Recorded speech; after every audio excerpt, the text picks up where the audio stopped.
ರಾಷ್ಟ್ರ ಕ್ರಾಂತಿ ನ್ಯೂಸ್ಗೆ ಸ್ವಾಗತ. ಧಾರವಾಡ ಜಿಲ್ಲೆಯ ಅಣ್ಣಿಗೇರಿ ತಾಲೂಕಿನ ಭದ್ರಾಪುರ ಬಳಿ ಬೆಂಕಿ ಹೊತ್ತಿಕೊಂಡಿದ್ದು ಕಾರಲ್ಲಿ ಇದ್ದ ಹಾವೇರಿಯ ಲೋಕಾಯುಕ್ತ ಪೊಲೀಸ್ ಇನ್ಸ್ಪೆಕ್ಟರ್ ಪಂಚಾಕ್ಷರಿ ಸಾಲಿಮಠ್ ಸಾವಿಗೀಡಾಗಿದ್ದಾರೆ. ಘಟನೆಯ ಮಾಹಿತಿ ತಿಳಿತಾ ಇದ್ದ ಹಾಗೆ ಘಟನಾ ಸ್ಥಳಕ್ಕೆ ಅಣ್ಣಿಗೇರಿ ಠಾಣೆಯ ಪೊಲೀಸ್ ಸಿಬ್ಬಂದಿ ಭೇಟಿ ಕೊಟ್ಟು ಪರಿಶೀಲನೆ ಮಾಡಿದ್ದಾರೆ.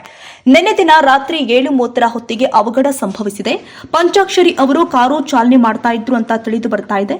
ಅಣ್ಣಿಗೇರಿ ಠಾಣೆ ಪೊಲೀಸರು ಮತ್ತು ಅಗ್ನಿಶಾಮಕ ಸಿಬ್ಬಂದಿ ಸ್ಥಳಕ್ಕೆ ದೌಡಾಯಿಸಿ ಉರಿತಾ ಇರುವಂತಹ ಅಗ್ನಿಯನ್ನು ನಂದಿಸಿದ್ದಾರೆ. ಅದಾದ ಬಳಿಕ ಕಾರಲ್ಲಿ ಇದ್ದ ಹಾವೇರಿಯ ಲೋಕಾಯುಕ್ತ ಪೊಲೀಸ್ ಇನ್ಸ್ಪೆಕ್ಟರ್ ಪಂಚಾಕ್ಷರಿ ಸಾಲಿಮಠ್ ತಿಳಿದು ಬಂದಿದ್ದು ಅಷ್ಟರಲ್ಲೇ ಇನ್ಸ್ಪೆಕ್ಟರ್ ಪಂಚಾಕ್ಷರಿ ಸಾಲಿಮಠ್ ಬೆಂಕಿಗಾಹುತಿ ಆಗಿ ನಿಧನರಾಗಿದ್ದಾರೆ.